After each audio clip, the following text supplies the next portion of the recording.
Okay, we should be good now. Okay, go ahead. All right. Paul, please continue. Yeah, I grew up in Grosse Pointe Park. I went to Trombley and Pierce and moved back here after 30 years, and I've been here for 15 years. Excellent. Well, welcome to each of you. Roger is, both as replacements, both are coming in the middle of terms to take over. So Roger's term runs through the end of this year and Paul's term runs through the end of next year. And that will keep us on the cycle. You may all recall, we revised the bylaws and revised the ordinance about the commission last year. So in order to keep everyone on the cycle, they have partial terms for their initial terms. We have, as part of our bylaws, an obligation to elect officers each year at the first meeting of the year. We have a rare situation in which 2 of our 3 officer spots are vacant. Stacy Jarvis was our longtime secretary, and Roy was the vice chair. Now, we actually hadn't had a vice chair for a number of years, but we brought Roy in as vice chair when I came on as chair several years ago. So I have talked to Chad, and I have a couple of nominations to make in terms of officers.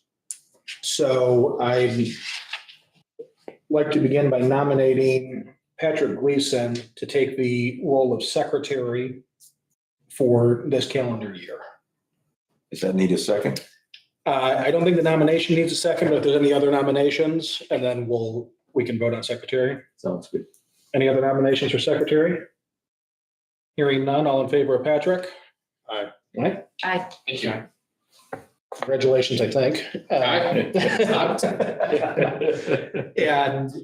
you can talk with Chad about timing, but the preparation of the minutes will fall on your shoulders. And then in terms of vice chair, I would like to nominate Mike Bannon, who has been serving for a number of years. Any other nominations for vice chair? Hearing none, all in favor of Mike? Aye. Aye. We're supposed to pick on someone who's not here. That's the word. I look you in the eye when I give you the extra work. That's how that goes. Okay. And then I'll open the floor for nominations for chair. I would nominate Mike. You've done a great job. Appreciate it. Love to keep you around. I know a second's not needed, but just concurrent. Thank you very much. Any other nominations? Hearing none, all in favor of me? Aye. Aye. Anyone opposed? All right, thank you very much. I appreciate the confidence, and we have our officers for 2025. Subcommittees. For Roger and Paul, we have 4 subcommittees. The subcommittees allow us to work a little more closely with individual projects.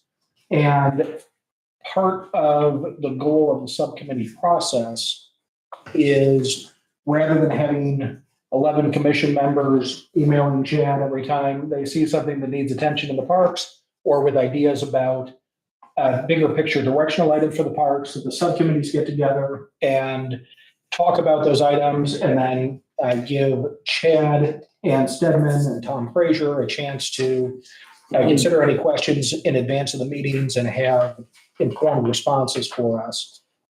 So we ask that the subcommittees meet between each meeting and send an email with any questions, ideas to Chad and to me sufficiently in advance of the meeting that Chad can address them.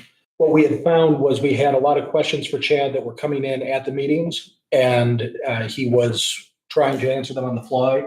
And this is a much more efficient way of getting answers for commission members.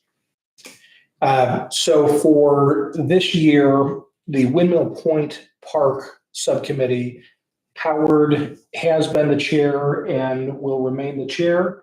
And I'll ask Paul and Patrick to join him on Windmill Point. To Mike Vannon's point, he's not here, so we can't object to being chair again. James has been the chair of the Patterson Subcommittee since its inception, and I'm going to ask James to continue that role.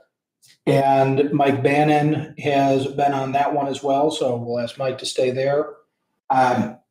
Howard had been double dipping, but it has been pointed out that as the chair of Windmill Point, that's a lot to ask. So I'm going to ask Patrick to take on the second subcommittee slot. So Patrick will be on subcommittees for each of the parks. Then for the special events subcommittee, Paul has been our chair and will remain the chair. I will remain a member, and I'll ask Roger to join us on the special events. For Paul and Roger's purposes, Kirchable and Charlevoix parties, the Chili Fest. There's a variety of things outside of the park boundaries that fall under Parks and Recreation. So we're involved with that. And then for the Marina Subcommittee, Christina, Larry, and Tom Caulfield have been the members, and I'll ask them to remain on Marina. I'll take this opportunity, Christina, if you can make sure that I am copied on everything the Marina Subcommittee does. The Marina Subcommittee has been somewhat autonomous, but it is, as I have been reminded, under this commission. And so I just want to make sure that we're getting reports from you guys back to here and keeping everyone up to speed. This is a good time for my elevator speech for Roger and Paul. We are an advisory body, and we're here to advise Chad as the director and the council as the decision-making authority on things related to Parks and Recreation. We are, Parks and Recreation is the second biggest budget category within the city after public safety. And Chad has a lot of moving pieces.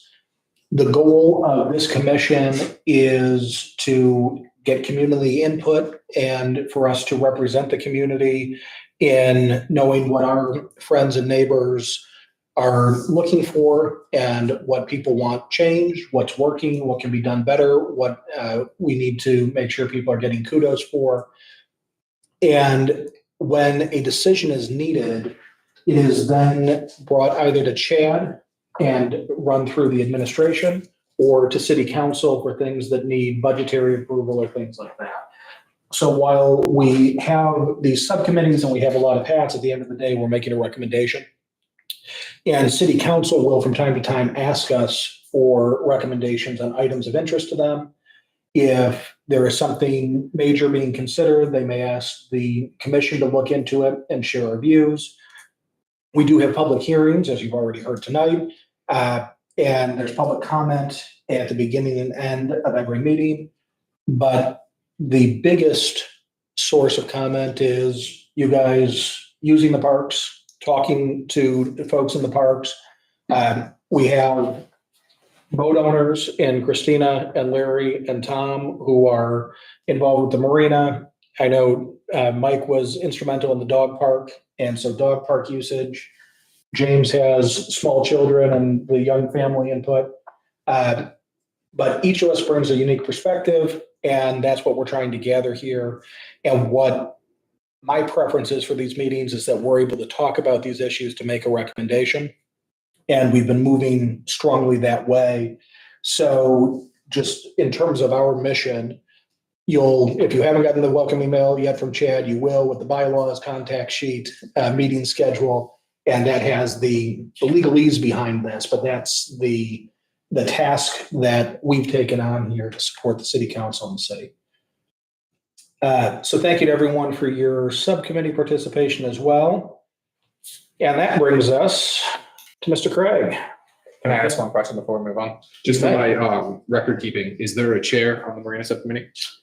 The chair of the Marina Subcommittee is appointed by city council, and that's Marty, the president. So Perfect. I just, yeah. for the record, I just want to make sure. Yeah. So it is, like I said, a little bit different, right? And so Councilmember McMillan is the chair, and because Councilmember Caulfield is a member of this commission as the liaison, he is slotted into a subcommittee. So that's why there are two council members on Marina.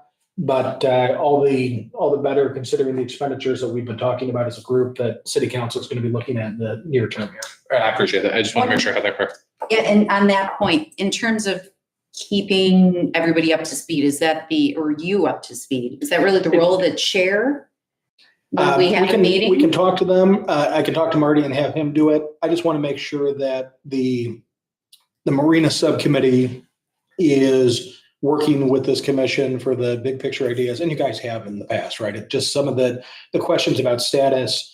I know one of the frustrations the Marina Subcommittee members have are the pace at which we're able to get things done.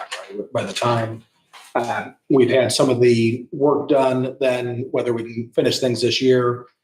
We had issues last year where vegetation growth was a challenge to getting one of the surveys done, right? So there's timings of things and just coordination between the groups. There's, The season is so short. That's Right. why you have to be very smart about your meeting. You need those meetings before the marina opens and have that plan. And then you've kind of got the cleanup, like almost meeting during the season is great, but it's all. so we're gonna work on that. Yeah, well, It's all in and the we can plan. work on that offline. There's no issues there. It's just a matter of coordinating. Because I know that many people in the community do want to hear what's going on with the marina. And I think we have marina, one item on marina, the new ladders. Right, there are things that tie into all of this. And then obviously the marina is, as part of Windmill Point, Chad was telling me about the recent discovery that power lines run from Tompkins to Pier 5. Is that right? Oh, yeah. No, Yeah. we've known that for some time. Not a lot of them, but we've got to clean that up. But yeah, that's why we have that weird mix on occasion of commingled expense. And it's a Exactly. big thing we're trying to untangle. And we're going to come back to that when we talk about master planning too, because that's the type of thing that an organized approach will help everyone. Any other questions on subcommittees, officers, or new members? Hearing none. Chad, go ahead. Sure. I'll start off with the director's report. A lot of it is just kind of an update to you and a thank you to the staff for what they've been doing. And one of those is Sue Orlicki, who's been helping out Corinne during her time of being in and out. And again, just, being a one lady crew and removing all of the holiday decorations, things like that. So she's out in the elements, in the buildings, getting those things removed and starting to put together some plans with Corinne for the spring. The maintenance department, again, we've had a solid ice rink season with the work they've been doing on the rink itself. Some extra maintenance attention they've been giving in the Tompkins Center to get some things taken care of there.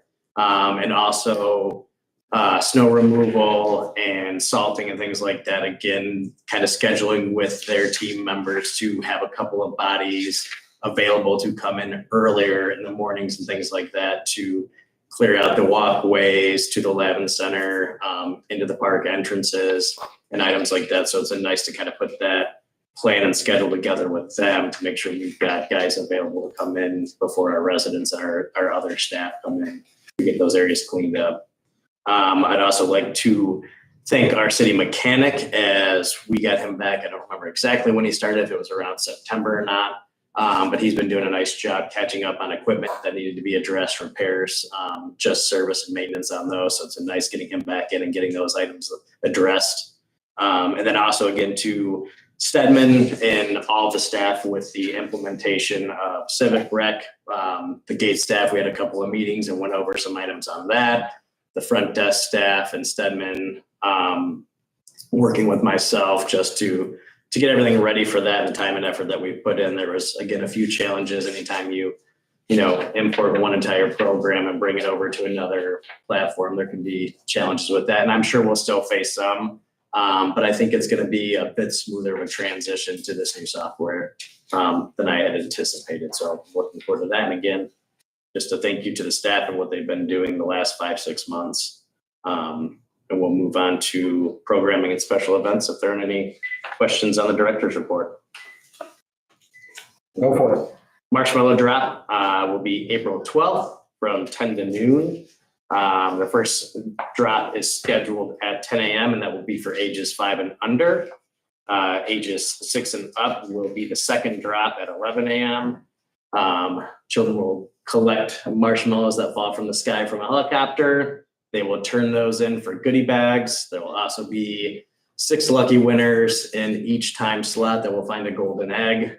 And they'll turn that in for a special prize. We'll have photos with the Easter Bunny, pony rides, petting zoo, and maybe a couple of other little surprises along the way.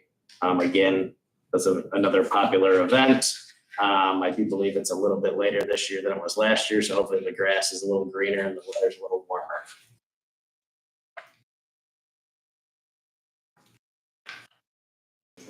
Next item will be Woodville Point Park. We have sent out the return letters to our lifeguards. By the end of this week, we should have some now hiring posts as well for new lifeguards and for a pool supervisor. We thought we might have our pool supervisor returning. Unfortunately, with her schedule for this summer, it's not going to be an option, which is unfortunate because she did an excellent job. That was Claire Zaleski. And she really got the hang of things by the end of the season. And it would have been nice to have her return for a second year. But I'm going to reach out to some other contacts that I have and see, again, if we can find someone that would do a nice job and has a background or some experience with the pool. And Chad, we haven't posted yet for the lifeguard positions. We have not. Any early feelings about whether we're going to have the bodies we need? It's hit or miss. I think we're going to be okay.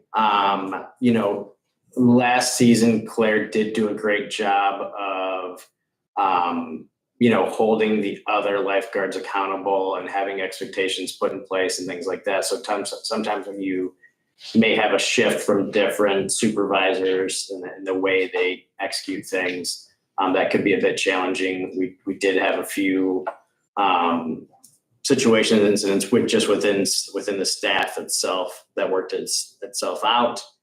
So it really just depends on one, if they happen to know who the pool supervisor is going to be. And just again, part of that's been with other items such as college and things like that. We don't seem to retain the staff as long as we used to.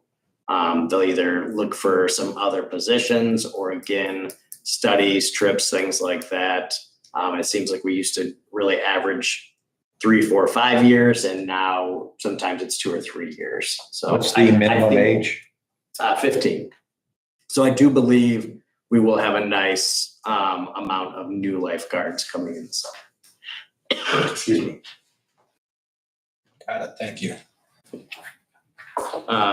The next item is the seating in the Carol C. Scott Theater.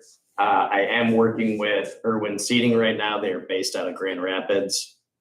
Part of the reason we chose to go with them is they are closer. There was another company we were looking at, but dealing with them, they were out of Mississippi. So again, dealing with all of that, it was going to be, I felt, a bit more of a challenge than someone that was local. Right now, we're working on just some types of the material, the size of the seats, ADA requirements, things like that. If everything goes as planned and depending on what the costs are going to be for removal and installation, I don't anticipate that we'll have any issues at the latest, the seats being replaced in early May. So I know it seems a little bit longer. Part of that depends on the color of material and things like that. And again, the size of the seating.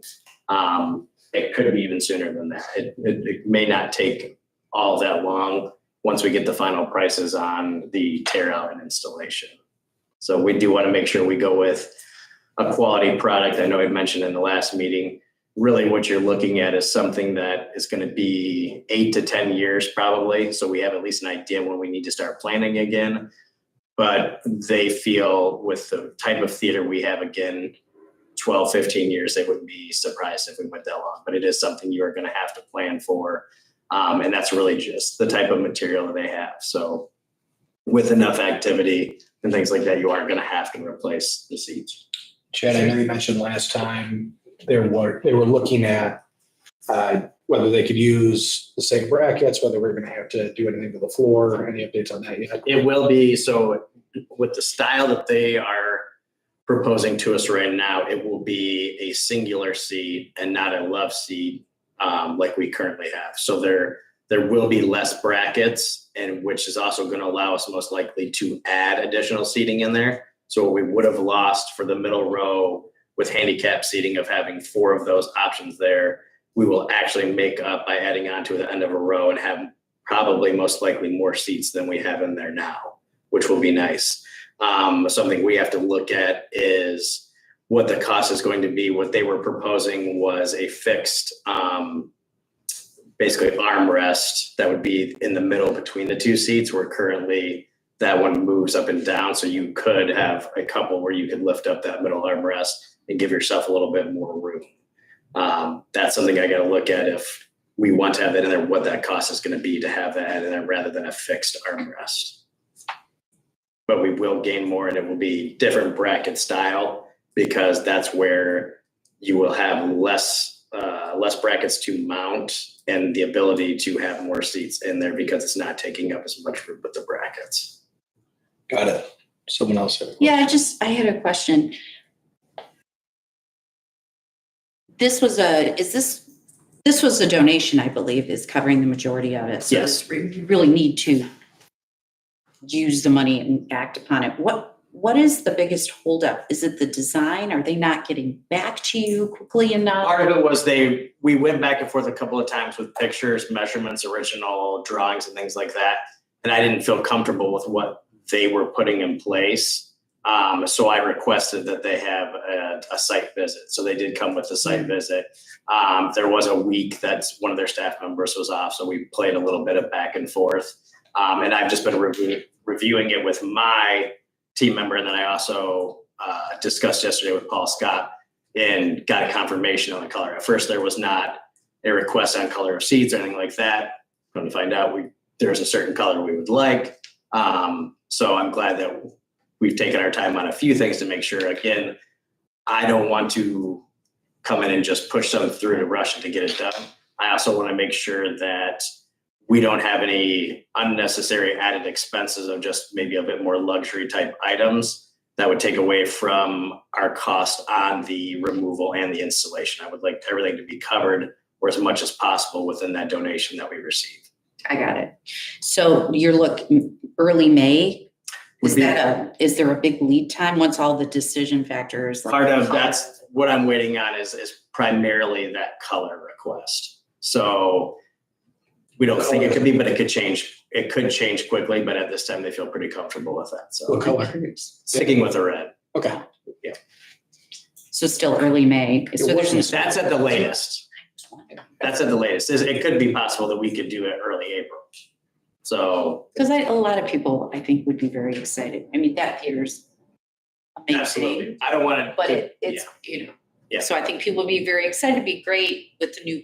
I'm jumping ahead, the new projector. I mean, people are talking about it. Yeah. I'm not a big movie person, but people are talking about it. Yeah, yeah, and it's time and it needs to be done. I just want to make sure we cover all our bases. I don't like to rush. I don't want it to seem like it's something that takes a while, but I don't want to miss small pieces in there that I then come back after 6 months and say, gosh, I wish we would have done that, or we should have changed this up. Especially something like the armrest. I want to see what that added expense is. Now after reviewing that and finding out a little bit more detail of why the measurements we were taking and looking at didn't seem to align with what they were proposing. Can we be communicating with people to let them know that new seats are coming? Or Not recently, but I can send something out of just kind of an update to the city and to the residents for sure.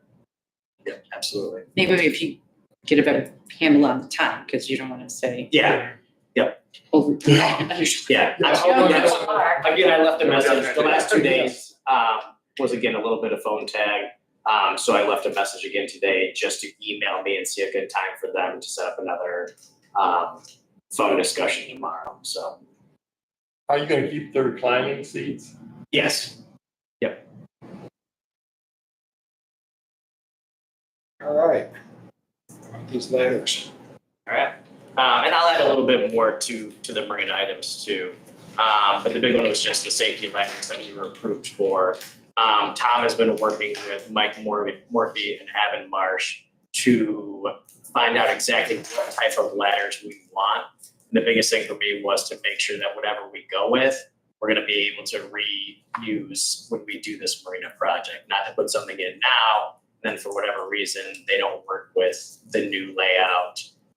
and the new product or material that we use for the main piers. So are these additional ladders or we're replacing existing ladders? And Additional where ladders. are they going?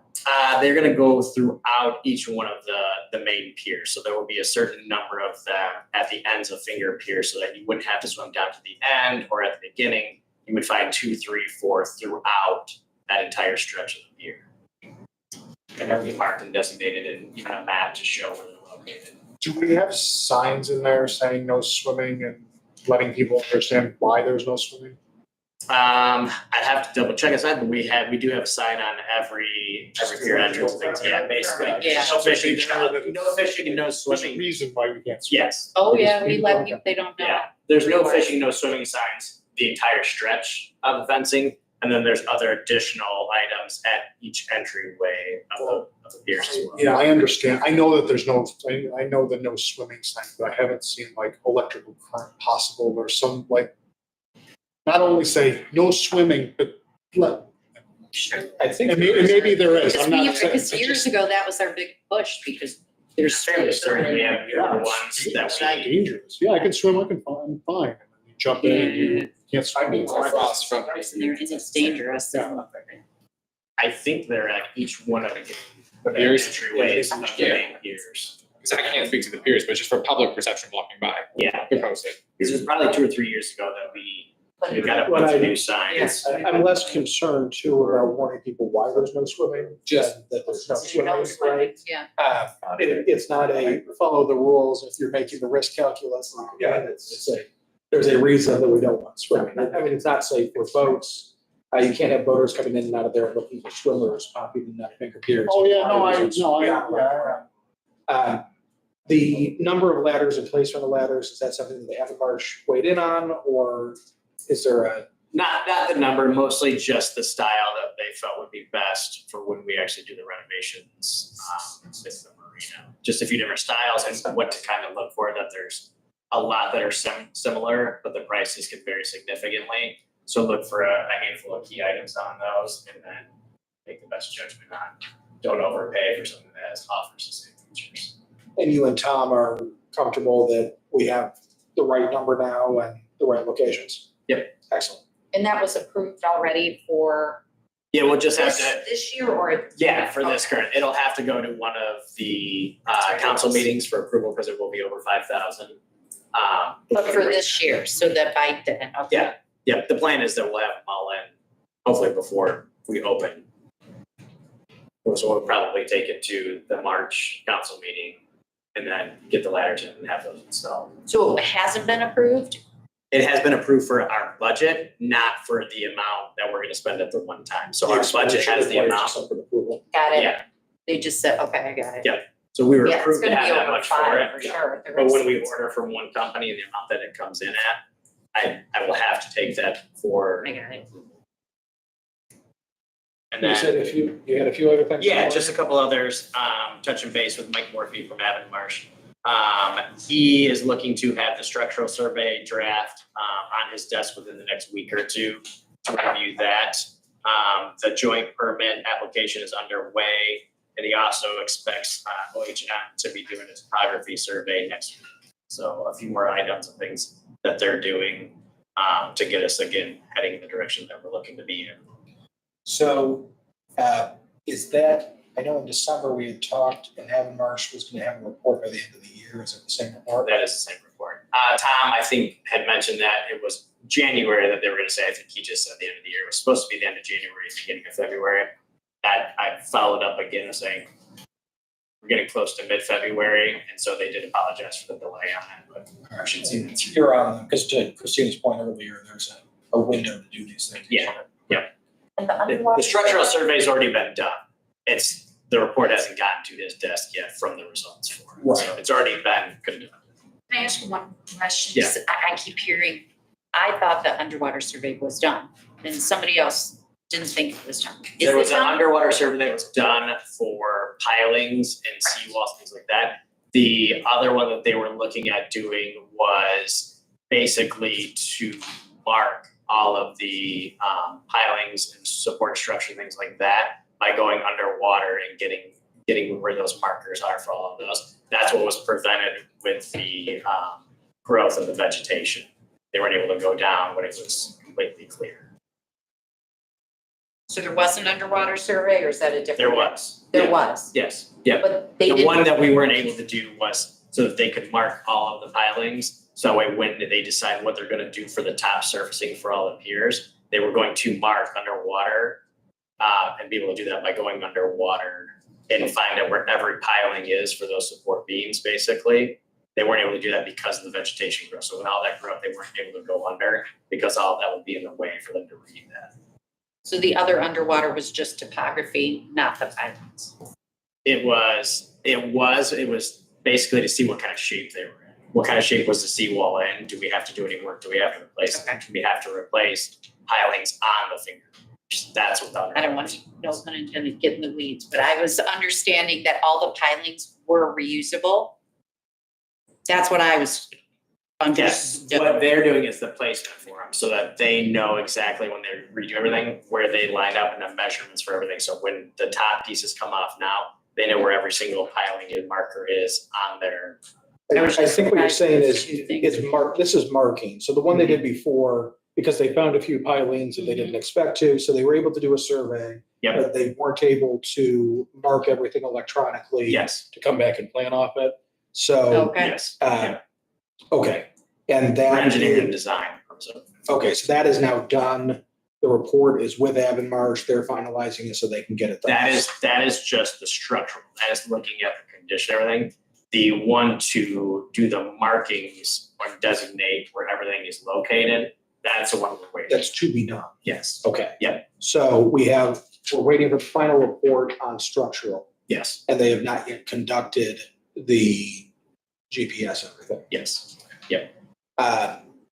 And then once they've GPSed everything, remind us, if you will, where does that leave us on the process? That is mostly just for them to have that, so when they finally decide upon what type of structure is gonna go on top of those surfaces, that's just showing where everything is located. So if they realize they need. Higher level, Chad, we've gone through the planning to plan or Yeah. whatever state it is. So we're at the stage where they will actually propose a buildable design. Is that Yeah. right? Okay. It should be pretty close, or realize depending on the lengths that they have of finger piers and things like that, if they feel they're going to need, part of that's gonna be with the structural survey and seeing the results on how many pilings we have, if any additional need to be added with that. All right. So fair to say what's been done to date was the evaluation of different options that we hope to pursue. Then once we selected an option, then they've done the initial steps of evaluating the structures themselves, the locations, et cetera. That's what we're talking about them finishing. And that will allow them to then come up with a approvable plan that we could build. And so this is kind of the intermediate step before we get to a final. Yep. That makes. oh, satisfies. That hasn't slipped the season that we're targeting. We're okay. Well, we're not gonna be rebuilding the marina No, not this, no. obviously. But on that point, I am concerned about the entrance. I mean, my interest would be, and I've talked to several people, including Tom Frazier. They brought it up to me. Yeah, if there's any way that we can rebuild that entrance, during the season, it's falling apart. It's hard to navigate because there's so much movement, and then it's bad for almost all the piers, but in particular, I'd say 5 and 4, the amount of movement. I mean, I have so many special bungee cords on ours to make sure my boat doesn't get damaged.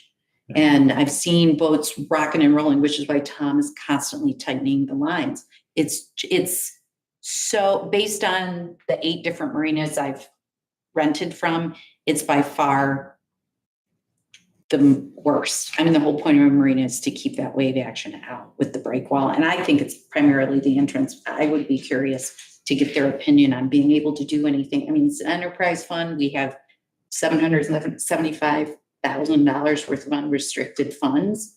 And those are You would probably. go towards equity, towards rebuilding, in my You opinion. would probably wipe that out with rebuilding. Not the whole seawall, I'm just talking the entrance. I Yeah, the mean, west wall, I'm gonna guess it, my guess is that'd be around 500,000. I could be wrong. what do they charge? I thought what did they generally charge per linear foot? I'd have to look. I don't know. I mean, that to me seems really high, but I'd love to talk to Adam Marsh about it. Sure. Remind us, Chad, is entrance part of what the Avon Marsh projects are looking at, or is it just Part of that we're the doing the seawall reconfiguration? east and west wall, yeah. Okay, Just that end. got it. East wall is salvageable, the west wall needs a rebuild from the report they had. So it's not practical to be talking about doing anything when they don't have a plan yet. We still don't have a plan. That's the tough part, Well, yeah. yes and no, I mean. We're not. You're not gonna build a gate. They know that we have to rebuild it, so I guess what Sure, but it's. plan, yes, is to rebuild that. I mean, we're not really changing the basic, Yeah. the seawall and the entrance. I had the same question Mike did. So are you discussing a redesign? Are you thinking about a redesign? Or are you just talking about advance the rebuild of that Advance the rebuild of that, as long as it's without a not. redesign? Because what I I don't would know have to is. understand why they would have to redesign it.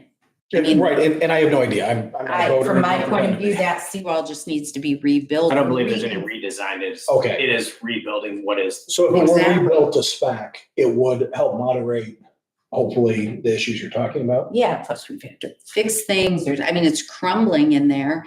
And if we could rebuild it and save, just like you were saying about the ladders, Chad, if that could be rebuilt now, but it's part of the plan, you're not spending good money after bad, it would be part of it. I mean, that's a separate area from the seawall, the 1,300 linear feet. So I'm just worried that it's going to continue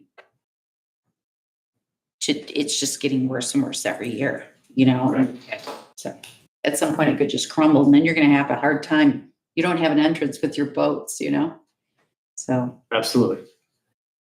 All right, certainly worth talking about. I have no idea what the answer is, but we can talk about that as we get the Avon Marsh stuff going. But that should be pitched to the company. Well, That's what Is I- there anything that precludes doing it with that piece being accelerated?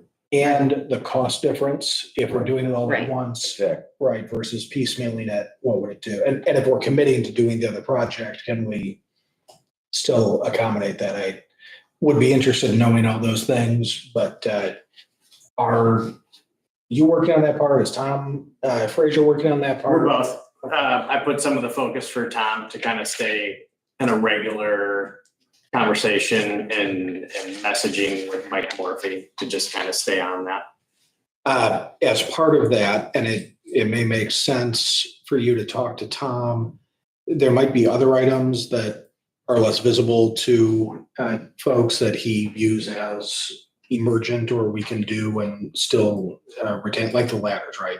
Still retain them with the rebuild.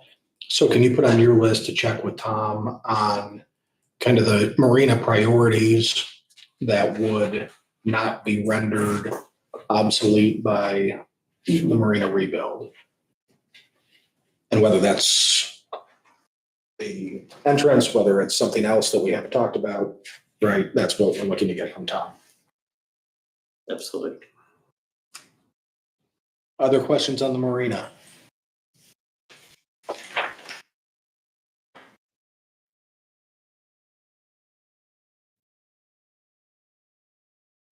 Hearing none. All right. What are we up to? We are up to Patterson. Okay, as mentioned earlier in the meeting, the gazebo, I did receive some numbers for that.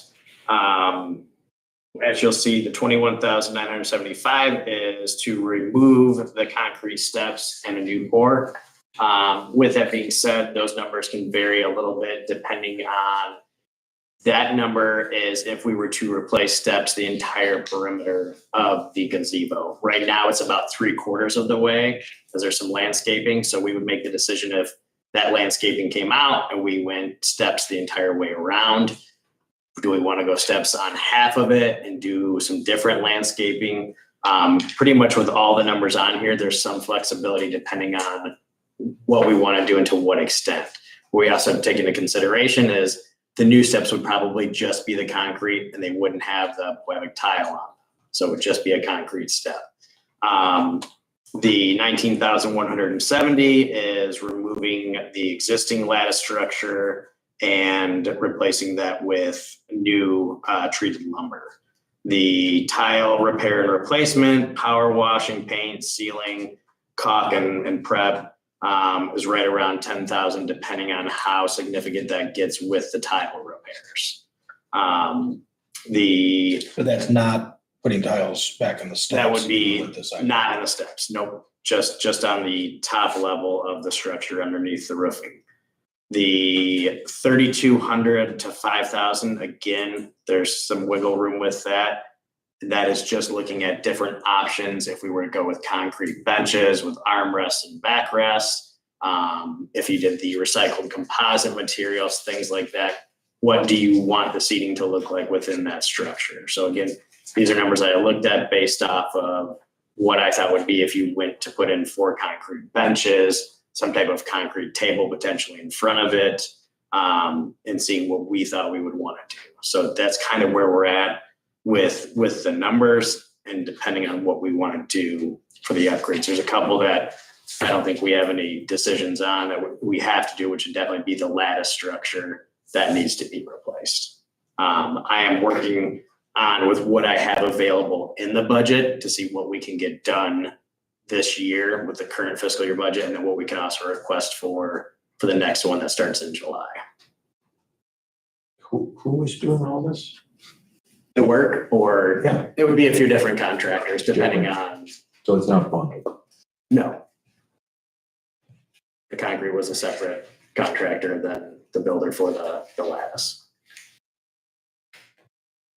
Any opinions or recommendations on?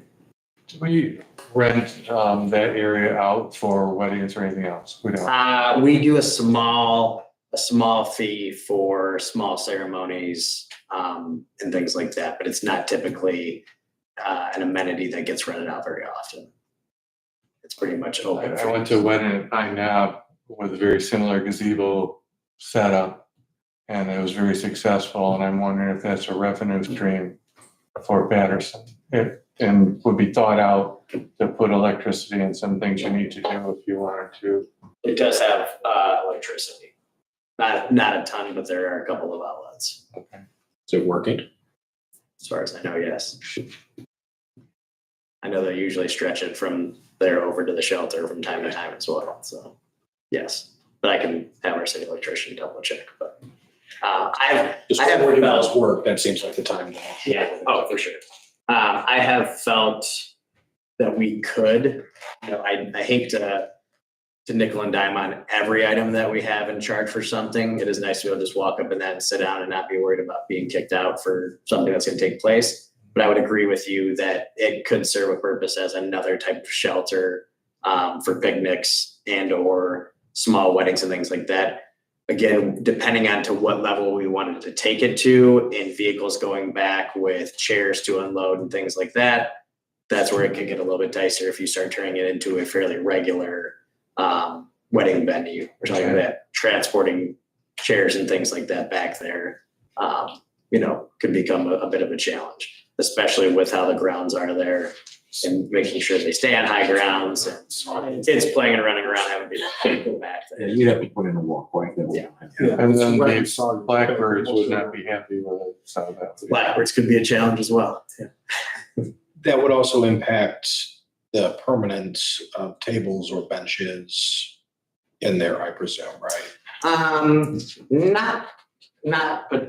Potentially not with, those are more so kind of in front of the column. So there's still enough areas I feel that would be open for the bride and groom to walk up on there and have an opening for the ceremony to take place. I think we would be okay. Might depend on the size of benches or tables that we go with. Or if you were looking, yes, to go into the middle of it or something like that, that might be a bit of a challenge anyways, just for visual purposes for those who would be attending the ceremony. Yeah, so, if there's not that much demand for it, I'm just trying to think as we're planning ahead to redo this, whether it makes sense to adjust the design to accommodate that, but do you think we do 1 a year or 10 a year? For ceremonies? Yeah. I'd probably say 5 to 6 a year. But that's not promoted. Yeah, just other than on like the picnic permit itself. it's People an see it and they option on want it. there. Yeah. And by ceremonies, are you including like the cross-country awards and things like No, that? it's We're not. talking. Yeah, more typically there's- wedding type ceremonies. Okay. Yep. So any thoughts from the commission for Chad on, as we go through the rebuild, I guess question one is steps all the way around or steps similar to what they are now? So let's start with that one. Anyone have views one way or another? It's cheaper to not to have steps all the way around, correct? And just have, Yeah, you would cut on the cost for sure if you were only to put the steps on one side or half of the structure itself. My question would be, what is there a proposal of what you would do with the side that currently doesn't have the steps, which is all garden right now? So there's boxwoods around that side, and what would that vision be? My plan would be to meet with some of the volunteer groups that we have as Beautification Commission and our garden staff supervisor, and kind of come up as a group of what would make sense and what would look nice there. And again, easier for staff and volunteers to maintain, and it would look nice throughout basically the peak season. So your thought would be steps on, if you were sitting here today and had to sign a contract right now, where would you do steps? That's a bit tough. Only part of me would say to go all the way around. I wouldn't be opposed to having them half or 3/4 of the way around and redesigning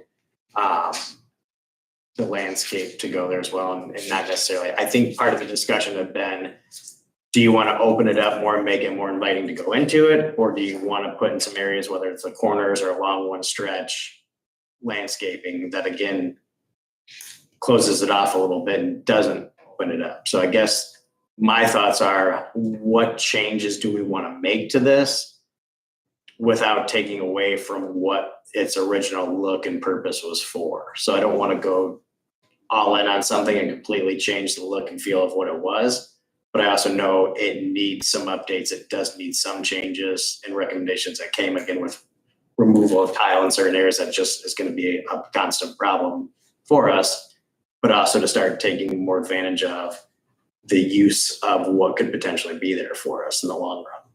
But again, I think you're gonna have to realistically think about a path to it.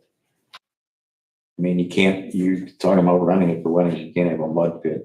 You're gonna have to have some kind of and if you had a path, that directs where people are gonna walk. That tells you where you need the steps, right? Right. So. That's a good ways from the existing sidewalk. isn't it? The only thing we could look at, I think where we get later in the meeting, the Parks and Recreation Master Plan, I think is going to be very helpful also for taking a look at what we've got. What I think is we for sure need to address the major issues with it and get those taken care of. That's not going to change.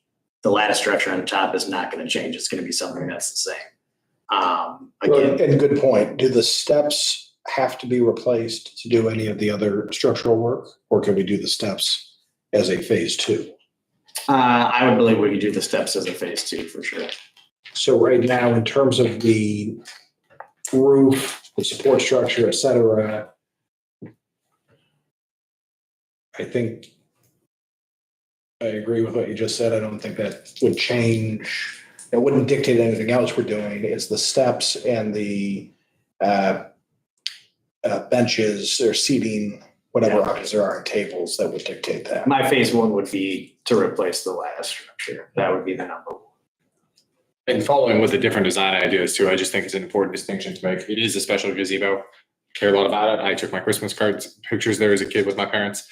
But while it was designed to honor the original architect, it wasn't one of his designs. So these changes and amendments can be made to it to ensure its continued enjoyment and success down the road without feeling like we amended a historical piece. I'm not saying change the design completely, but it's not quite the work of restoring something historical while feeling like we have to adhere to the original style.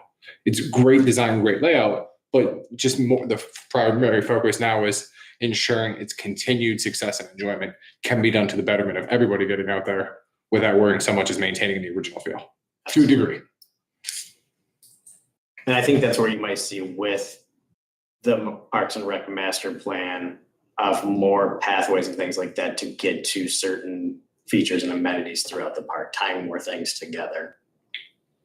So I, for one, Chad, would be supportive of doing the support work now, the support structure, lattice work, et cetera, and holding off on those bigger picture items like step design and orientation, plantings around it, benches, tables, et cetera, so that we can address the master plan and fit this into it to maximize its use.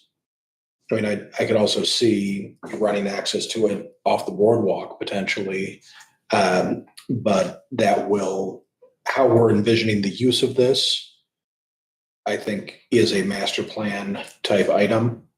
Mhm. So long as it's possible to do this without risking further deterioration of the gazebo, that's where I would be at.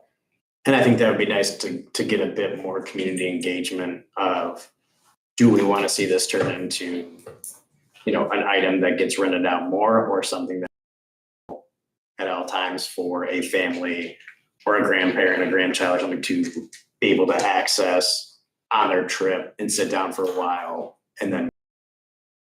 Yeah, I mean, there were initial discussions in December maybe about concerts there, et cetera. And I know there were mixed reactions from the commission members about that. So I do think it needs more discussion, as to how it's ultimately going to be used. But anyone have other thoughts right now on the gazebo? I was just thinking about concerts and/or weddings. You have a real problem for parking. I don't know how many spaces, it's a big parking lot, but when it's being used for pickleball and everything else, if you've got a wedding with 50 cars coming in, it can be a challenge. Sure. And that's something we can take into account. So with the new software as well, some of the features that will be nice is you will be able to make those requests online for, let's just say, picnic permit, renting out one of the Fumbrellas or the shelter or the Lindell Lodge. What we have to take into account, though, is there is a designated number. I want to say there's 155 parking spaces. I could be wrong, but around there. If we were to say, here's the part of the reason of keeping it in-house and forcing you to come down there, go through the contract and mark off what's taken for that day or weekend, is to make sure that we don't, in a way, overbook. And by offering it online, if we were to say you have 6 permits that you can take for that day, Funbrella, the shelter, and the Lindell Lodge will be overbooked for that day, just with the parking for that stuff, not just pickleball or dog park or splash pad, anything else. You'll have too many. So what we're looking at offering is possibly a limited number of picnic permits, the other items, and then by request of the individual, you could find out, hey, I really don't want the Lindell Lodge. Could I get the picnic permit? And on the internal side, we could block some things off and then open up another picnic permit. So although it will be nice, it's not cut and dry of just, we offer this many, number of picnic permits and then these other amenities as well. It's a little bit back and forth of, there's 3 picnic permits and then 3 other items you can rent if the picnic permits aren't available, or by special request, we'll close or block something else off that day. Can we set the software up to do that if we say no more than 6 items? And if people just want picnics that day, great. If they want the shelter and the Lindell Lodge and 4 permits. As of right now, yes and no. By taking the request, so we can see what we're getting that day, and internally we can block off those things. If we see we got 5 permits for that day and nobody's come for the lodge or something else yet, we might just block off the lodge accept the request of those 5 or 6 picnic permits. Right, my thought was a little different, and I have no idea if we have this level of control over the new software. If we authorize the 3 structures plus 6 permits, and then the internal logic is every time that one of the structures is booked, it also books one of the picnic permits, or eliminates it so that you can never have more than 6 items. Not yet. Okay, Something we can put into their support team. But someday. Yeah. All right. Now, it really gets packed when there's cross-country. That's when it overflows in the parking Yeah. lot there. Yeah, and we've had some discussions with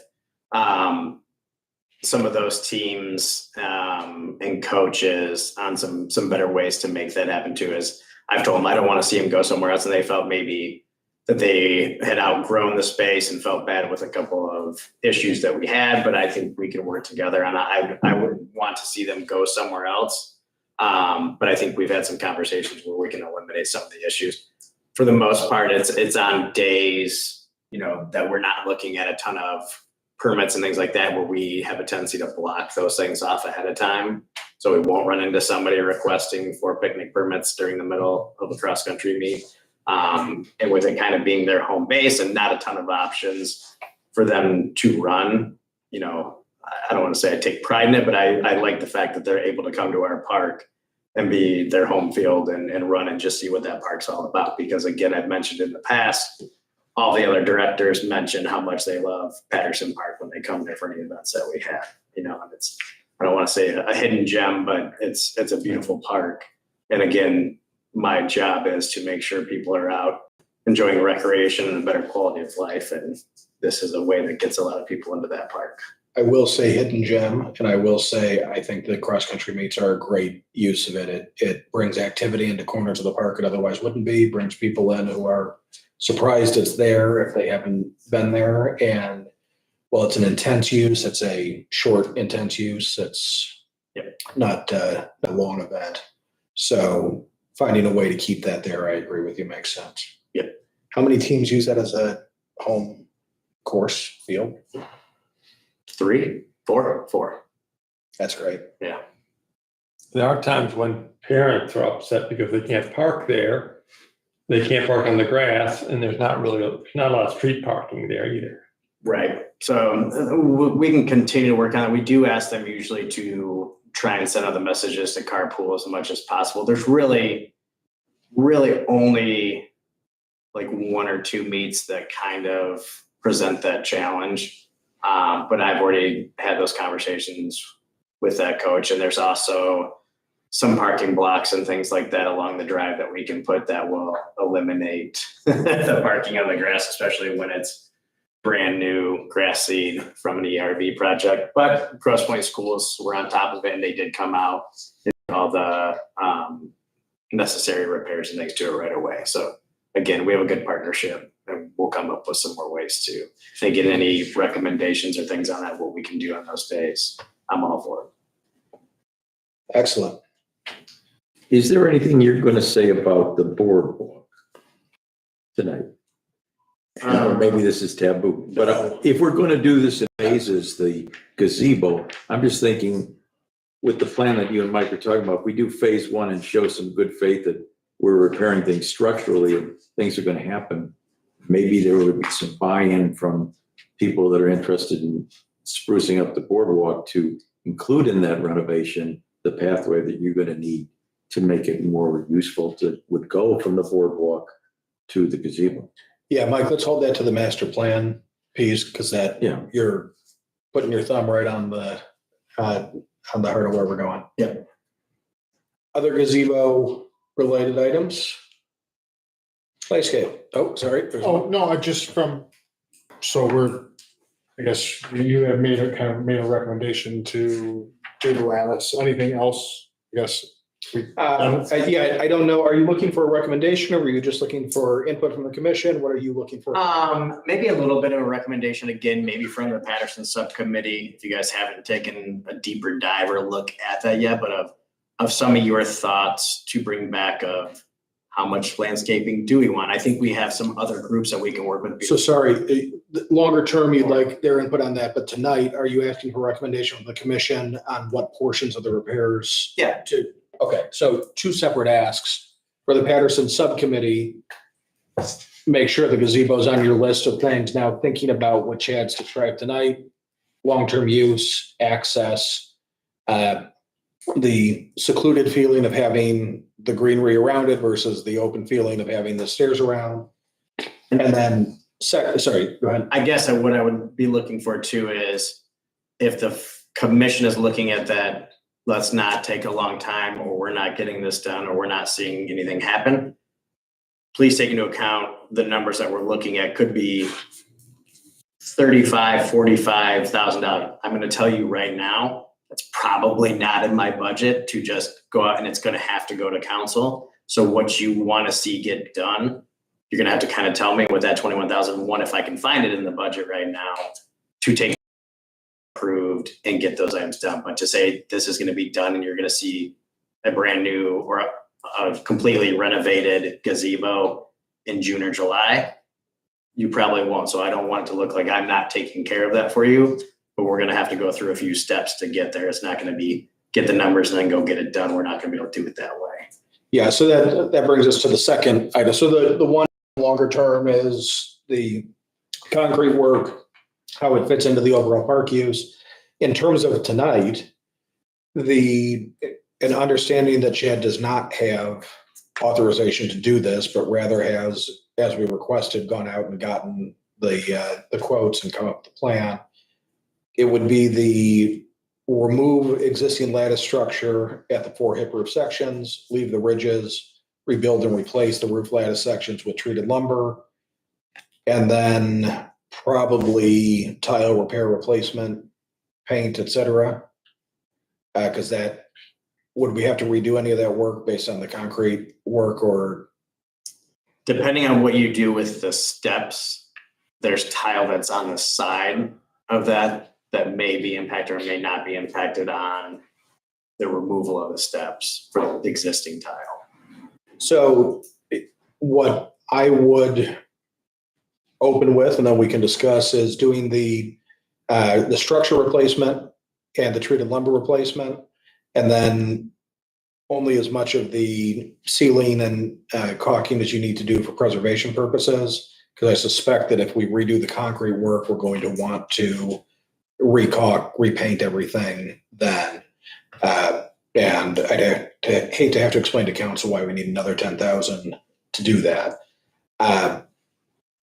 Subject to your discretion and the contractor's discretion on whatever is best to preserve what we have, right? We want to avoid further deterioration. So with that proposed recommendation, James, any reaction?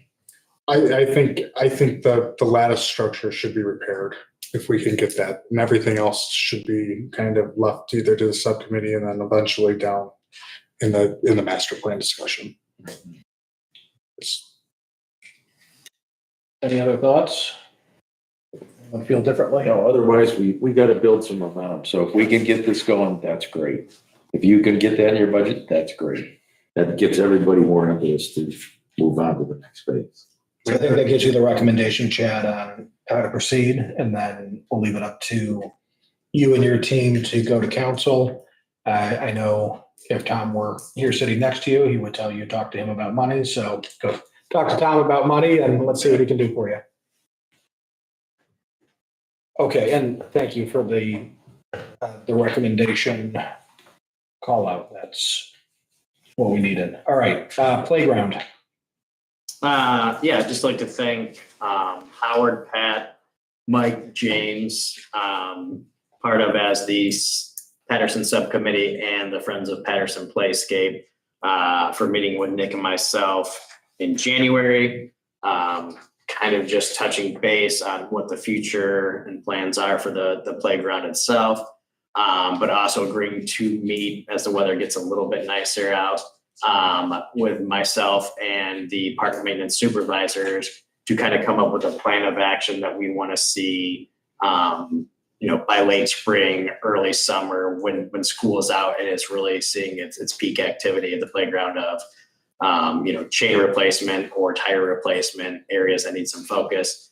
The goal I would say, of the Friends of Patterson Playscape is not to rebuild this playground section by section, but to definitely help out a couple of times a year with some bigger items, and just kind of, again, doing some field visits and things like that to kind of let us know where we're at with stuff. And again, the plan is with Brazos Builders in the spring to reseal that structure. And again, that price may vary a little bit. They are not looking to make a lot of money off that, but more to help the community that their business is in and provide use out of that for an even longer period of time. So as soon as we see some nice weather coming, then we'll get the teams together, meet, go over that, and that way we've got a list of to-dos before we hit the busy season. Well, thank you to you all who did those meetings. Appreciate it. Any questions or comments on playground? James, want to touch on anything or just good? I'd just like to echo your thoughts on Jim and Roslyn and their support. They've just been great from the start and really committed to ensuring that the community recognizes the need already at play and doing what they can. So it's really genuinely appreciated. Yep. And I think it will be nice to having this group that's been out there and working closely with the playground to meet with the maintenance department and kind of point some things out together, things you've noticed or seen that may just, when cleaning off, spider webs and things like that, maybe being missed or things like that. Or again, if you have younger children or something going through a certain area where they might not see that on a daily basis, depending on the staff they have at that time. So it's going to be nice getting everyone together for that. Excellent. Old business, downspouts. Pretty much just had to finish up with landscaping, again, when the weather allows for that.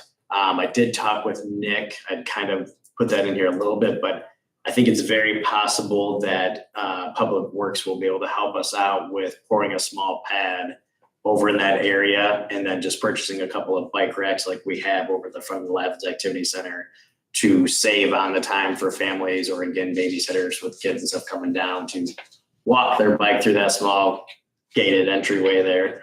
And then park it there rather than having to take it all the way around to the inside gatehouse in front of Labs and then walk around the park again to get to it. Not that the steps are bad and seeing other parts of the park is a problem, but there's a spot they want to get to, and rather than riding their bikes in areas or around corners that they can get injured, coming right from the gatehouse and going through there will be nice. And I think we can get that done. Excellent. Yeah, I know that was something we had discussed and had a lot of support. So looking forward to that one. Civic Rec up and running as of Monday. Yes. So far, just a couple of things with some emails coming in, just for some assistance with their accounts. We do have a form. We're going to be periodically sharing some of that stuff again, which basically it is for the residents to go on. If you need someone added, someone removed, that was duplicated or anything like that, you can put that request in and we'll be able to go in again on the back end and clean that up. If you were Mary Ann and a Mary A, that's something like that. You'll come and let us know, hey, my name's on here twice, or my name's on here twice, but the ages are different. We can look at that for you, clean that stuff up. Part of the challenge with an import like that is if you have moved around a few times or changed accounts up, you're bringing all that stuff over rather than a fresh rebuild, which I'm finding out more people have done. Our problem would have been that we technically still have about 2 years left on our current park passes. So to redo all that would have been an even bigger pain to try to have everyone come in and restart all their park passes. So it just made more sense to carry everything over and clean it up from there. And again, it was a slower rollout just to get everyone comfortable with going on there, making sure everybody on your account's correct, you know how to get on there and do stuff. And now starting March will be more, programs and activities and things like that to register for. With Civic Rec, is this, I know like the DNR uses Civic Rec. Are they linked or are they separate per? You will have to. Maybe that's not the entirely question. answer. Too. I'm sorry to put you on the spot. No, that's okay. I think you have to still do separate things with them. In a way, all the Civic Recs are connected. But you may not have access to certain ones to do things. Like ours wouldn't allow you to be able to do anything because you have to have a park pass membership. So you wouldn't be able to just get on and start doing stuff on ours with that. So I don't think they're connected in the way of you'd still have to log in and create something with them in order to get like your family pass with them. You wouldn't be able to. Okay, that's how it appears to me. Like I've got Yeah. Civic Rec over here, and then I'm gonna have Civic Rec over here. Yeah. I can't like drop down and say, Yeah. go to the park. Yeah. Go to Yeah, this no. thing, or It okay. wouldn't work that. We can't buy fishing licenses through you. Well, that's fair. But just like DNR. Yeah, no, Belle Isle. Nature I hadn't Trail, even realized it was the same setup, and I have the two separate accounts, but yeah, that, it is a good point. You may need to have, well, you will need to have a separate account for your Grosse Pointe Parks and Rec versus anyone else that uses Yeah. it. And I'll double check on that one. You might be able in certain areas to access it. I do know that we had a couple of individuals, one being a commission member on here, that had used that before previously for something. So when they had this new account had to reset, it actually went to that old time that they used it once before. So that was something on the back form that hadn't brought them onto their platform yet. So that is something that he did mention was an issue of they're still getting some of their users to join that platform so that we wouldn't have that type of issue. So I don't expect it to be with very many, but there might be 4 or 5 that have something like that where they went somewhere, used that. And now if they've got a reset with us, they might be getting something from a different municipality or organization. But no, it has a lot of potential. Again, with any change, there's going to be some things. It's going to take a little bit of time. Bear with us, but in the long run, there's going to be a lot more features offered. And plain and simple, Rec Pro was going away anyways. So that was only going to be a matter of time before we had to make the decision. Tying it together, again, the benefit is we have Civic Clerk for the meetings. We have the Civic Plus website and now our software. So the way those link and tie together does get everyone in the city kind of on the same page of how it all works together. All right. Budget, we all have the packet. Anything you wanted us to be aware of, Chad? Yeah, just anything that you might see on there. Again, the percentage of the budget used is the biggest one. This is the first full year that Ginger and I have worked on something like this. So you might see, and Tom had mentioned it last time, some funds kind of reallocated and moved around. As long as it falls within that budget number itself, like a 751, you might see some $5,000 moved from one into another line item as we realize what's being spent or accounting for in some of those general ledger numbers. So, And we're, 58.5% of the way through the year, give or take. yeah. It's some of the various, again, some of it you're going to see, it might look a little bit light, but then you're going to start to see some things pick up. And if there's work on the Tompkins Center, you're going to see that number jump up a little bit higher. Or again, if the rentals and things are down, the number of supplies and things that you're using, or if you don't have staff in certain positions right now, you may not see some of that going away as much. So again, really the next year or two is going to be important for Ginger and I to get that. And you're going to start to see that really come together. The more that her and I work together, we're going to realize exactly, and all the funds going in the proper line items, you're really going to see what those expenditures are. So it's going to be nice to be able to do that. Excellent. Any questions for Chad on the budget? Got a quick question. When I look at like maintenance and repair, you said we've got a new mechanic. Does he bill you hours, or how does that work? Or is that like when I say like equipment or? Yeah, most of that you are just going to see the pieces of equipment or the vehicles themselves. So if it shows 10,000 in there, that is 10,000 for new tires, brakes, things like that. Okay. Anyone else? All right. New business. The master plan. So I've been talking with Chad and with Nick, and one of the goals for the commission is going to be a Parks and Recreation master plan, which is a document that we haven't had before. And Nick and council and the mayor are still fleshing out exactly what they want because there are costs associated with this. Consultants aren't cheap. A typical Parks and Recreation master plan would review what we have available in terms of our parks and the current offerings, look at the community, and in the same way that a land use master plan would lay out, we're a growing population or a shrinking population, look at those factors and look at what the overall big picture desires are for the community to have in their parks. I'm focusing on the parks because that's the bigger part of this, but the recreational offerings as well.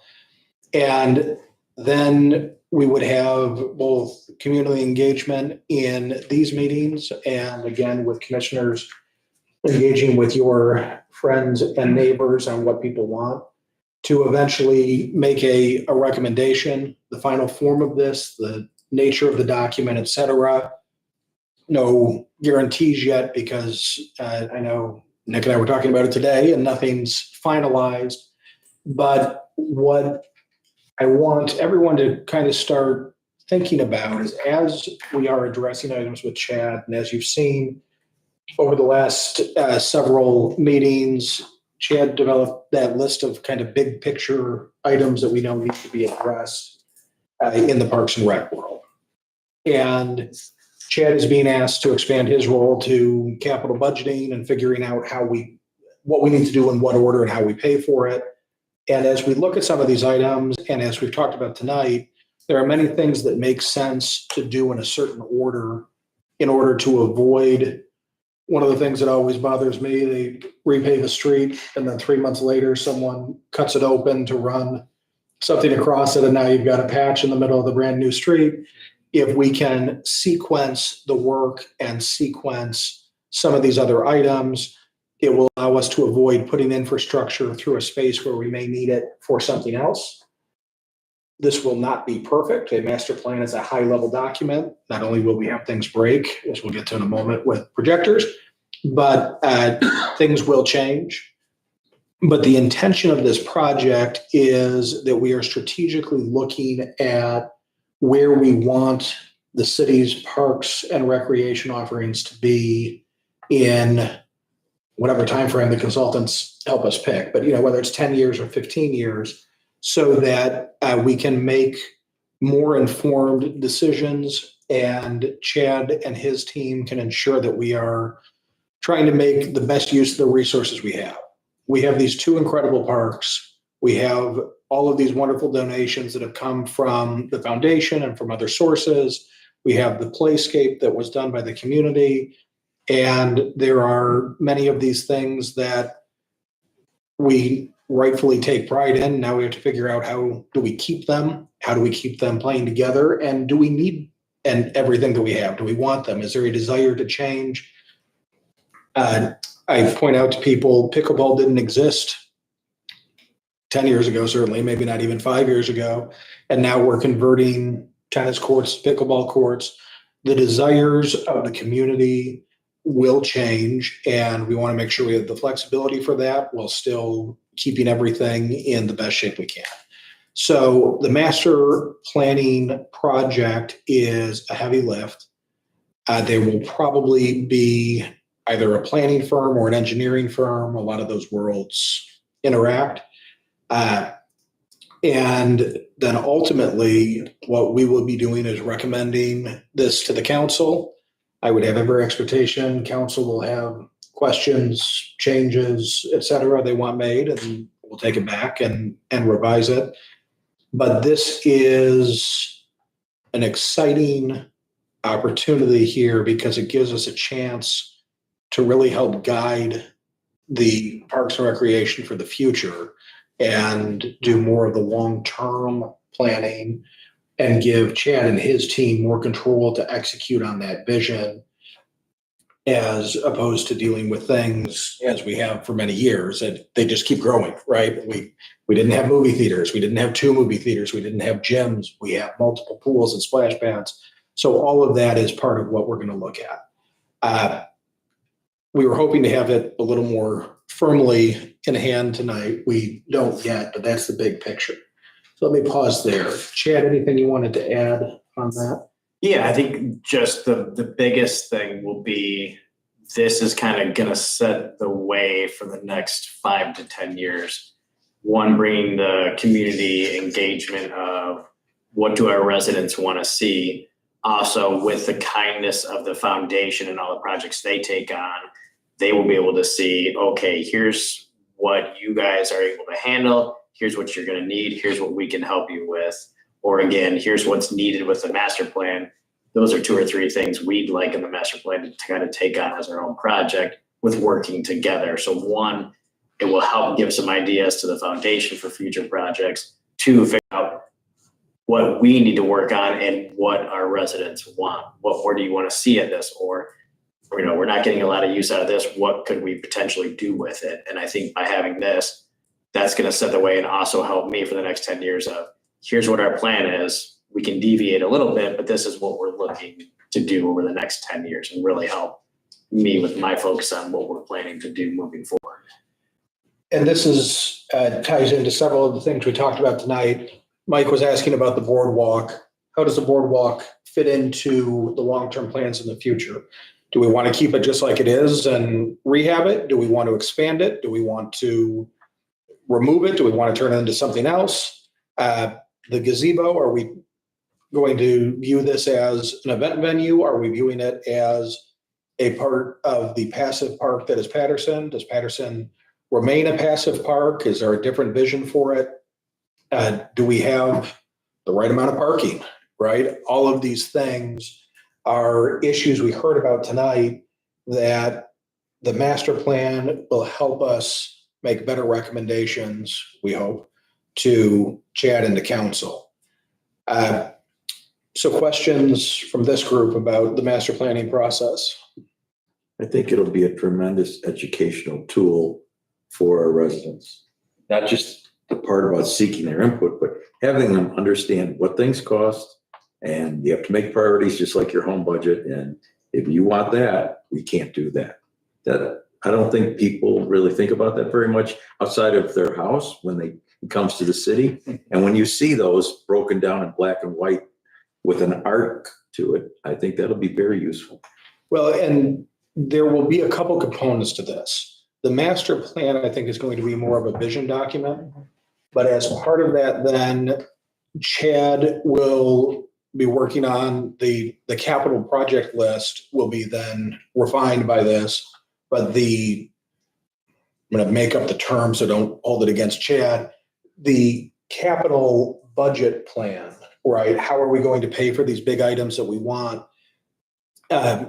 Gives him a chance to go to the foundation, go to Nick, go to council. But the master plan, I think, is more of a vision document, and we'll want to hear what the consultants tell us, that we want more opportunities of just nature and green space, and how do we keep Patterson quiet to preserve that. Then Chad will have to deal with, how do I pay for a boardwalk because people still want the boardwalk?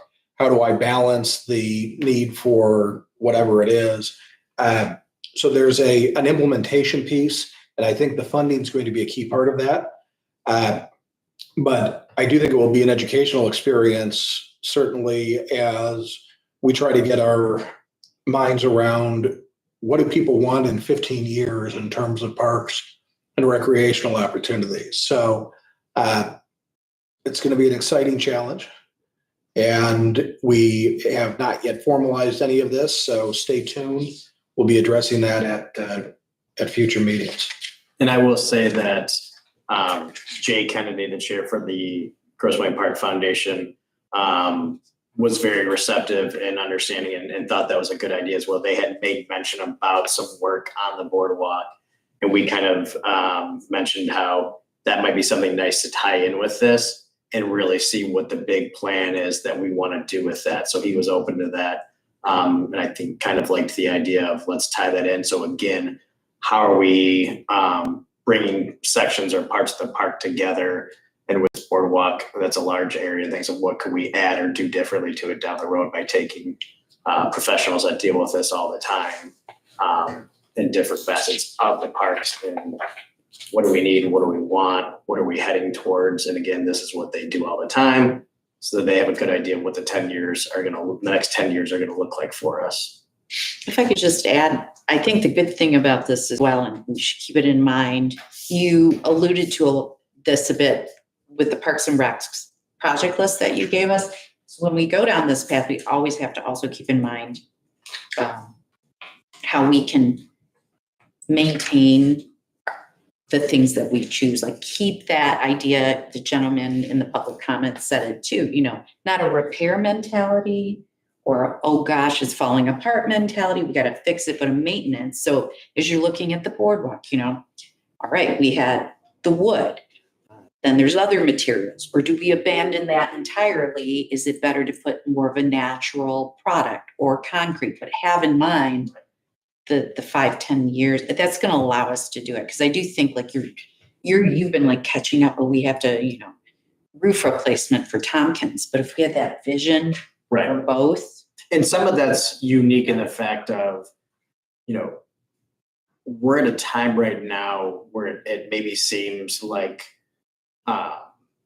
quite a bit is going on, or certain things are aging and stuff like that. So doing typically what I do isn't as much of project management, which some of this is kind of coming that way now with where we're sitting with things, whether with previous administration or how things were handled or things like that. There's a lot of different avenues that I have to go through as a Parks and Rec director. And sometimes the facilities management or project management hasn't been as much of that. So some of this is, although I have to make the final decision, is where I sometimes lean on you and council and city administration.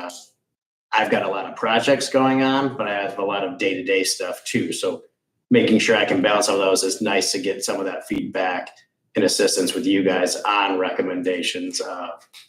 Let's look at that, or maybe bring that to my attention of, did you think about this before you do that? And that's kind of what you're saying is, I'm hoping with that bigger scope of it, we don't have to do a ton of maintenance on things, or we're going to look at the best approach of what is the minimal amount of maintenance, because the quality of the product we're going to get will help us with that, and knowing what our restrictions are on staffing.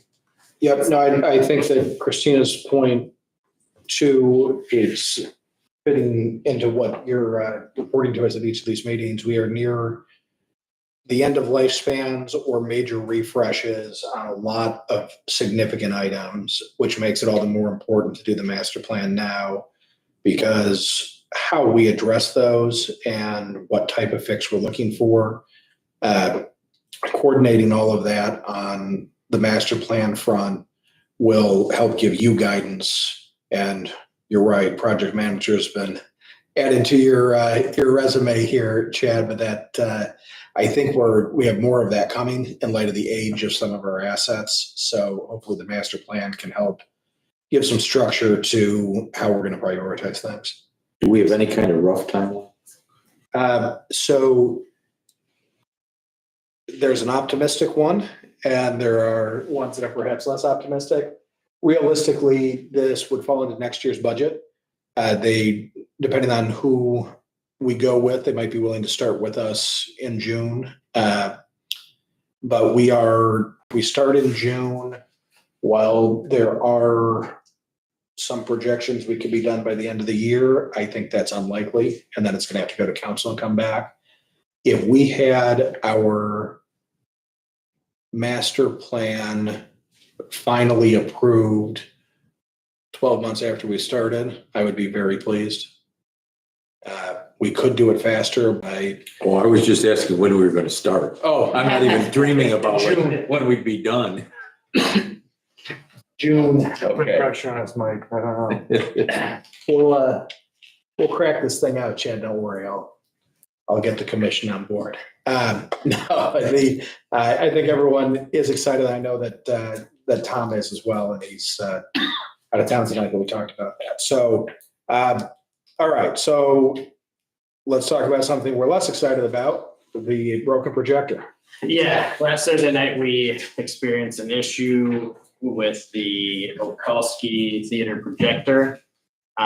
We currently have audio imaging specialists looking it over back at their shop. They installed one for us temporarily until they're able to figure out exactly what's going on with it. If it is in fact, it is 12 plus years old, you lose your warranty after 10 years. There was nothing that they can see right now that was any type of neglect or maintenance type of issue or item. Digital cinema, things like that, this stuff happens all the time. If you have warranties, that's helpful. But if we're looking at replacing it, we are probably looking in the ballpark of 30 to 45,000. You could get a refurbished one that would be 20,000, but you're getting no warranties with it. So, the refurbished doesn't make a whole lot of sense when you can get a brand new one and get another 10-year warranty on it. The good thing that would come from it, if we were to force to replace it, one, there might be some interested parties right now in helping us out with that. Two, we would be switching from a light type of, forget the exact name of it. I want to say like a Nexon light, and it's a bulb, and that's what we use right now. The new one would be a laser, meaning typically you have to replace the light engines or light bulbs in those projectors throughout their lifespan. Fortunately for us right now with this one we've never had to replace that. So that's a win. We have already replaced once in the Scott Theater. So that tells you right there that this one has done its job. But that's what they say. You could get it in 2 years in, you could have an issue and you've got a warranty. 5 years, when it used to be, before it went to this, there weren't a whole lot of issues you'd experience with the old school way of showing movies. But now with more technology, you also present a lot more issues and finicky and temperatures and things like all kinds of variables that factor in. So I'm hoping at the latest tomorrow they'll have some kind of update for us. They are currently working on some pricing options if that is the case. So kind of in 3 directions right now of getting one installed for us. So we're not down. We should be back up on Friday night to show our films again in there. That will be great. We're speaking with our booking agent. He doesn't believe there would have been any other company that would do what they're doing for us right now. So that alone speaks highly of what they're doing. You wouldn't get another company to come in and install one temporarily to get you back up and running like that. So already installed and running? Yeah, it's The inside. temporary? They got it. Yep. So it's Yeah. going to be back up. And the one that failed is in their shop being reviewed to see if it can be fixed, Yes. and you'll have an update tomorrow. Okay, I just I'm want to. hoping by Potentially. at the end of the day tomorrow, they Hopefully. will have that along with, they're still working on some numbers, but they're going to give us 2 or 3 brands, but more than likely it's going to be another Barco. But just again, so we have 2 or 3 different options and pricing to look at and the pros and cons of saying, we've done our homework and this is what they recommend. And then we can take that if that's the route we have to go. If it's replacement parts, again, the challenge we might have, depending on the cost of the replacement part and no warranties or things like that, is it going to be worth spending $15,000 on to repair it, knowing that in a year there could be another issue? So Chad, I just ask that you keep us in the loop as you have been. We hope to have this completely resolved before we meet again, so I don't want the commission to be a hold up on that. I know you'll work with council on funding, but just let us know so we can let the community know. Any questions for Chad on the projector? So there is one in there now that's gonna operate this week. Yep. And it'll be back up on Friday. We're not going to go with it tomorrow, as we have a few more projectionists that we want to go over it. It's not very tough projector to work, but it is a little bit more hands-on manual type of things with really taking the lens and getting that to fit the screen accurately. If you change the movie, you're going to have to readjust things. So once you have it in place, longer shutdown process for it at the end of the night, things like that. So we've already got the list typed up, everything put in place. We just want to get a couple more of them to go through it a couple times and make sure they're comfortable. The good thing, again, with AIS is that they're pretty much on call for us 24/7. So they come out a couple of times a year, but primarily we handle the day-to-day stuff. Tom's been excellent about that. Ryan's been really good. And then when we have an issue, the call goes right to them. And sometimes we've been able to figure something out, but we still have them come out the next day. I know it's not the cheapest route, but we want to make sure, why is this happening? So please come and take a look at it so it doesn't happen 3 or 4 more times in a row, or we noticed something once and we didn't do anything about it. For the snow day tomorrow, we have some anxious kids who want to come to the movies. We put up some signage. They might be interested in complete unknown, but we can make something work. But yes, we do have a sledding hill and an ice rink There you go. and some other items that we can push them towards. But yeah, to be back up by Friday will be nice. Excellent. Okay, other new business. Christina? Yes, I wanted to thank Chad and Parks and Recs for allowing Trombley United to participate in the Chili Fest. Trombley United is a citizen, Grosse Pointe Park citizen-led group that is cooperative and working with both the city as well as the Grosse Pointe school system to really advocate for Trombley Elementary School, the building, and check it out, trombleyunited.org. But again, thank you for supporting our efforts, or that group's efforts, to address that beautiful asset that's in Grosse Pointe Park. So thank you. You're welcome. It is a key demographic for Parks and Recreation. It is. So Absolutely. Anyone else have any other new business? Hearing none. Any public comment on non-agenda items? I got a couple. I'm going to not do this right now in 3 minutes and waiting snowy up there. So get on your listening caps here. Strategic plan. Nick and I discussed it in June of 2024. Chad, I think you and I discussed it in spring of 24 when our founder one time staff for one existed. Nick and I also discussed doing a survey as part of it or prior to this, all right? Switching to a tactical plan. Really, we need to see a 30, 60, 90, 120-day tactical plan of the things you guys discussed. There's no visibility, all right? You mentioned project management, cool. I'm a project manager, retired, all right? You need a dashboard, you need something visible. All these words are very difficult to follow, okay? But you need this 30, 60, 90, 120-day plan because all these things that you're talking about have to be made visible to the community, all right? The council and the commission should be, get rewriting here. Oh, councils and commissions should, you should press for target dates for completion. I think you had started talking about that a little bit. It has to be held accountable. Things slide. I continue to see things across the city. There's no dates, things just get pushed out, months go by. You need dates on things to hold the city accountable, to hold yourselves accountable. Every department in the city should have measures. They guide the city activities and it helps determine what success looks like. No measures, it's a low level of what success looks like. All right, you have to have measures. So I'm asking that you guys consider discussing putting measures around the Parks and Rec. They may already exist, but I don't have visibility to them. I really think they need to be put into place. Documented metrics, measures, stuff like that. Would be interesting to get real data on the number of requests and rentals. It makes better decision-making as opposed to the anecdotal discussion I heard this evening. You need data to make these decisions. I have opted out of getting the click data, Chad will be happy, as it does not seem to be important to the city. I did the FOIA request, I got the scan data. I mentioned it in October. I asked if you guys had ever seen it. Have you guys seen the data? Can't answer, question mark, but if you haven't seen it, I'm wondering why you haven't seen it and why you haven't requested it. And then finally, with all this effort and labor effort, you're asking for money from the foundation. There are volunteers in the community who have skills and who are ready who can help do things. Thanks. Thank you. Any other public comment? Hearing none. Can we get a motion for adjournment? So moved. Any support? Second. All in favor? Aye. We're adjourned.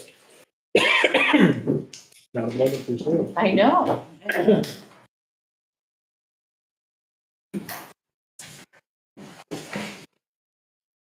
We'll type these up and get back to you. Thank you. Thank you all, Roger. As well. All.